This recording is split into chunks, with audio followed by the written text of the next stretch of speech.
Our friend Howie Rose joins us on Hot Stove on this day.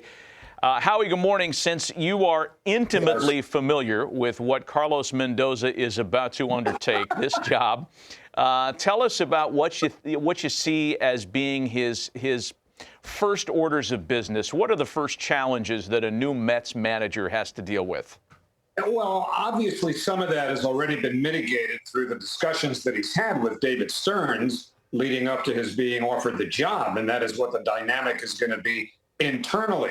But as far as handling New York and the media and all of those inherent pressures, he has a bit of a head start in that he's been the bench coach for the Yankees, and so he understands, at least to a minimal effect, how that all works. He's never been the guy right in the middle of the bullseye, if you will.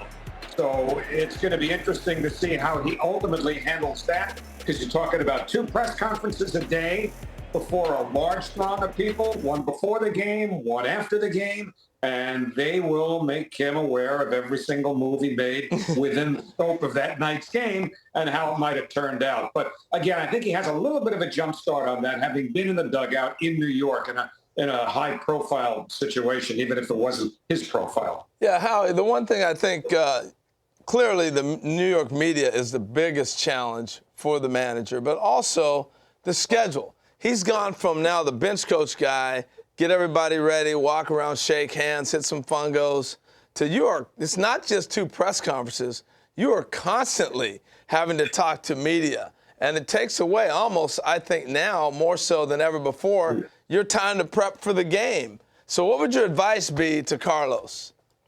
Get to bed as early as you can and get to the ballpark as early as you can, because you're right. I mean, look, when you were playing, my guess is, Harold, and it wasn't that long ago, you probably had 1 bus going to the ballpark. Most of the guys were on it. The manager might have gotten there for a 7 o'clock game, say around 3 o'clock or so. That's all different now. I mean, I see the manager and his coaching staff downstairs in the hotel 11:30 in the morning, 12 noon, on their way out to the ballpark. There's just so much that needs to be digested and absorbed before a game starts. The game almost becomes the escape. And how Carlos is able to handle all of, how he handles all of those ancillary factors in preparing for a game before it even starts is going to, I think, tell us a lot, too, about how things turn out. That's a really good point to make. Yeah. We put up a lineup earlier, Howie, on the show about kind of the year that the Mets had and what they ended the season with, 1 through 9. Harold's take was that it's going to look a lot different between now and opening day. Your thoughts on this group and where you think there might be some changes? Well, let's start with your number 5 hitter, Daniel Vogelbach, who is a candidate to be non-tendered. I'm not saying that he will be, because you have to remember David Stearns had him in Milwaukee. He brought him there. But I would certainly think that his spot is vulnerable. Starling Marte is a big question mark. He didn't play a big chunk of last year as he recovered from groin surgery. And DJ Stewart, they caught a little lightning in a bottle with him for about a 2-week or so stretch. Cooled off at the end. I wouldn't guarantee that he's got a roster spot. And I think Brett Beatty, by any objective measure, was disappointing in that the Mets expected more. He eventually became the everyday third baseman, but wound up back in the minor leagues for a while. I think, you're pretty well set whether they hit in this order or not with Nimmo, McNeil, Lindor. I firmly believe Alonso's going to be there at the beginning of the season as he enters into his walk year. And Francisco Alvarez will probably be more of a middle-of-the-order hitter now. But let me tell you something. Steve Cohen did not spend $2.4 billion to buy this team a few years ago, and spend the money he did to buy down the contracts of Verlander and Scherzer, among others, to put the 1978 Mets on the field next year. That's not going to happen.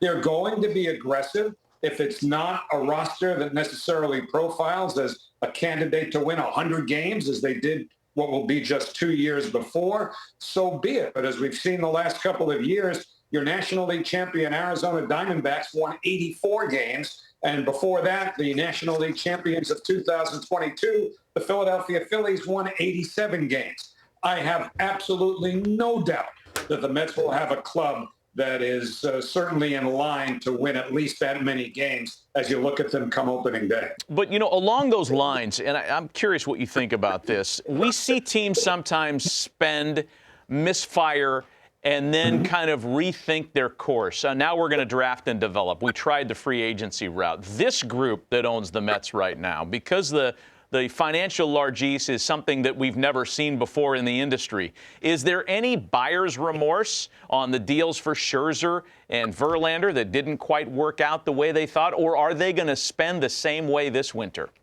I don't know that you'll see. Well, you know, I want to hedge on that, too. And hedge is the key word, basically, because, you know, Steve Cohen, who with his wife Alex owns the Mets, made his money in hedge funds. And basically, what did he do at the trade deadline? He hedged his bets. He knew that chances were that 3-week run that the Mets needed to get back into contention in, around the trade deadline was unlikely to happen. At least that's the assessment they made. So he reevaluated his assets. And don't forget, it's not just that he moved Verlander and Scherzer. He paid a huge amount of that money down and was able to restock the farm system to a large extent. I doubt that you'll see, although again, I have to hedge, to use the key word, that profile of contract, meaning a veteran pitcher, short-term big deal. I do think, though, they will be very, very active in pursuing Yamamoto, the 25-year-old, and that's the key, the 25-year-old Japanese pitcher who appears to be, from all indications, a stud. So I think they're going to be in on him. And whether they're in on, I just saw the segment that JP did about Juan Soto. The Mets were not in the top 3. I wouldn't necessarily rule them out on that. And they've got to make a decision about Pete Alonso beyond next year, too. But they're not going to be throwing, pennies around like manhole covers. That's not going to be the MO. There's a little bit of retooling going on, but they're still in position where if there's a prime player that's going to cost some money, they'll be involved if he's a good fit. Hey, I want to circle back and end where we started with the manager. You know, the Mets, I think they're at a point where they need stability, right? That's the word I want to use. And you look at what's happened in the last 5-6 years, you know it better than me. We've had a carousel throughout that door. You know, Buck wins 180 games in 2 years and you're out the door. So how much leeway does Carlos have in really building this stability? And I know David Stern's going to be going his own direction now. He's new. But stability is the key. So my question after saying all that, Howie, is how do the Mets get stability moving forward? What do you see? Win. Win in April. Win in May. Win in June. That's how you build the stability. The thing of it is, what's really going to be intriguing to me, guys, is that David Stearns has never hired a manager before. Now, he had a great relationship by all indications with Craig Counsell in Milwaukee, but when Stearns became the head of baseball operations there, he inherited Counsell. So this was the first managerial hiring that David made or has made, and he's got a pretty firm idea in his mind about the nature and specifics of the relationship as it pertains to, here's that word now, analytics and how they prepare for a game. I can't sit here and tell you today how much leeway Carlos is going to have in looking at all of that data that they have to absorb before a game and allowing the heartbeat of the game rather than a script to dictate what moves are going to be made. Because I guarantee you those questions are going to be asked at the press conference later today. And whatever the answer is, throw it out, because neither man has ever been, in this particular position before. But I, just for what it's worth, I've always felt, and I think that we've seen this with the amount of older managers that have not only been hired recently, but have succeeded, that you do have to pay homage to the heartbeat of a game. And I would hope that Carlos is going to have some latitude to be able to move away from what we might consider as the script and make a decision based on how that particular game appears to be unfolding. They'll answer those questions today. I don't know that they mean a hill of beans until the season starts and we see how it plays out. And we'll see how things go at noon Eastern today. Howie, we always love having you on the show, man, for whatever reason. We appreciate your time and hope to talk with you again soon. All right. Thanks, guys. I appreciate it. Always fun.